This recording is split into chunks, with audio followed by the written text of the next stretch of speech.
सभी बीएड प्रशिक्षणार्थियों को मेरा नमस्कार।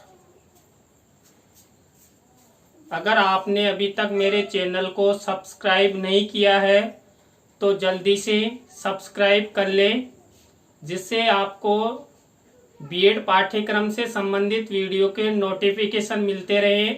तो देखिए, जो आपका पेपर है अधिगम के लिए आंकलन, उस पेपर के अंतर्गत जो आज का हमारा टॉपिक रहेगा मूल्यांकन एवं मूल्यांकन की परिभाषाएं।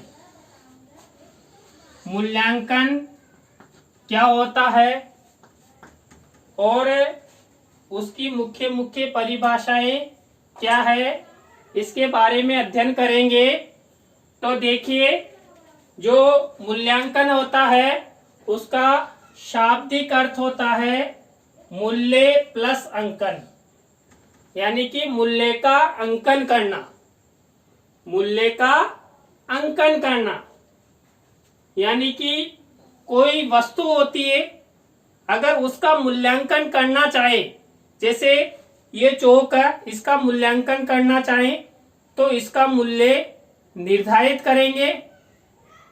तो देखिए, मूल्यांकन वह प्रक्रिया है जिसके द्वारा किसी कार्य, वस्तु या व्यक्ति का मूल्य निश्चित किया जाता है। अब देखिए,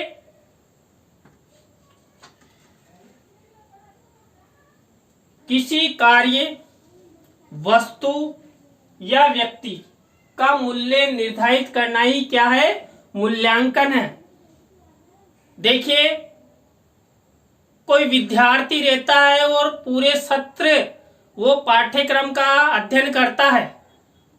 अब उस विद्यार्थी द्वारा जो पाठ्यक्रम का अध्ययन किया गया है, उस पाठ्यक्रम का अंकन विद्यार्थी का मूल्यांकन कर किया जाएगा। इसके बाद देखिए, विद्यार्थियों के गुण दोषों की व्याख्या करके उसके संबंध में उचित निर्णय करना अथवा उसके यथार्थ मूल्य का निर्धारण करना। यानी कि जो विद्यार्थी होते हैं उसके गुण दोषों की व्याख्या करना होता है और उसके संबंध में उचित निर्णय करना अथवा उसके यथार्थ मूल्य का निर्धारण करना। मान लीजिए कोई विद्यार्थी है, उस विद्यार्थी में क्या तो गुण है, क्या दोष है, और उन दोषों की व्याख्या करना।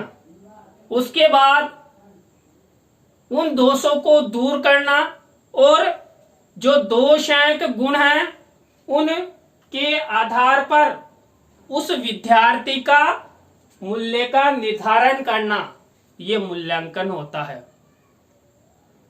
हम जीवन में हर क्षण किसी भी वस्तु, किसी भी स्थान, किसी भी व्यक्ति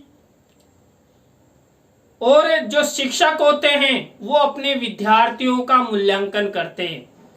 हर छोटे विषय पर विद्यार्थियों का मूल्यांकन किया जाता है। देखिए, अब देखते हैं मूल्यांकन की परिभाषाएं। देखिए, यहाँ हम 3 विद्वानों की परिभाषाओं का अध्ययन करेंगे। सबसे पहला विद्वान है पाश्चात्य जगत में एडम्स। जो एडम्स हैं उन्होंने मूल्यांकन की क्या परिभाषाएं दी है।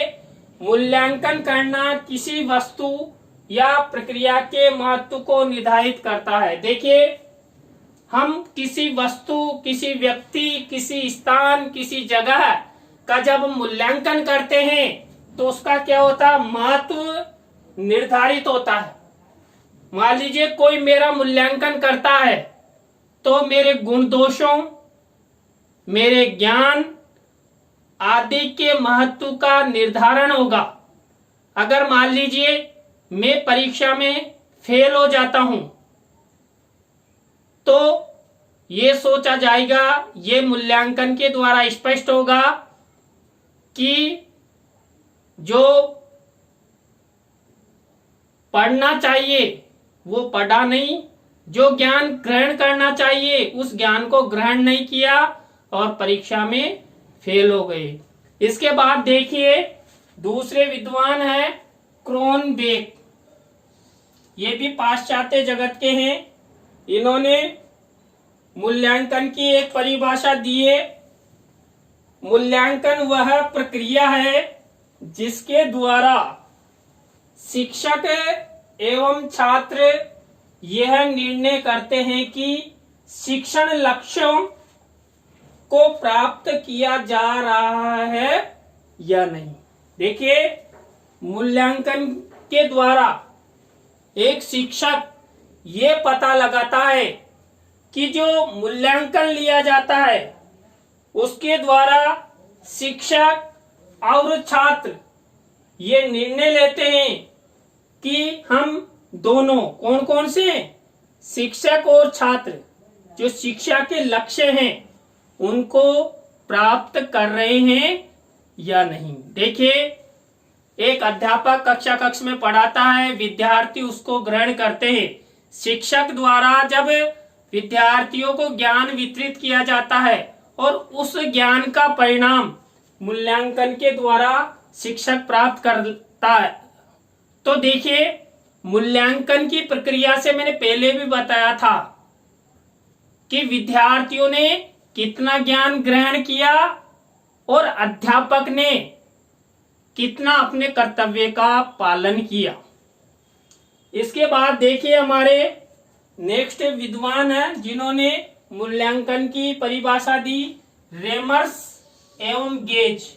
इन महाशय ने मूल्यांकन की प्रक्रिया की व्यापकता, जो मूल्यांकन होता है वो व्यापक प्रक्रिया होती है, छात्र के समस्त व्यक्तित्व पर अपने प्रसार का उल्लेख करती है, न कि केवल उसकी बौद्धिक उपलब्धि का।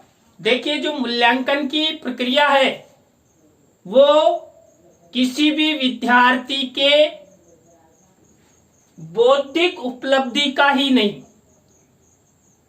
विद्यार्थी के पूरे व्यक्तित्व का व्यापक रूप से निर्धारण किया जाता है कि छात्र में क्या गुण है, क्या दोष है, कैसा उसका व्यवहार है। इन सब का अध्ययन मूल्यांकन के अंतर्गत किया जाता है और मूल्यांकन की प्रक्रिया में जो विद्यार्थी होते हैं उनका सर्वांगीण विकास होता है, शारीरिक, मानसिक, बौद्धिक। तो ये हमने इस लाइव क्लास में मूल्यांकन और मूल्यांकन की परिभाषाओं के बारे में अध्ययन किया। इसके जो नेक्स्ट क्लास होगी उसमें हम मूल्यांकन के प्रकार के बारे में अध्ययन करेंगे। तो कल फिर मिलते हैं। धन्यवाद।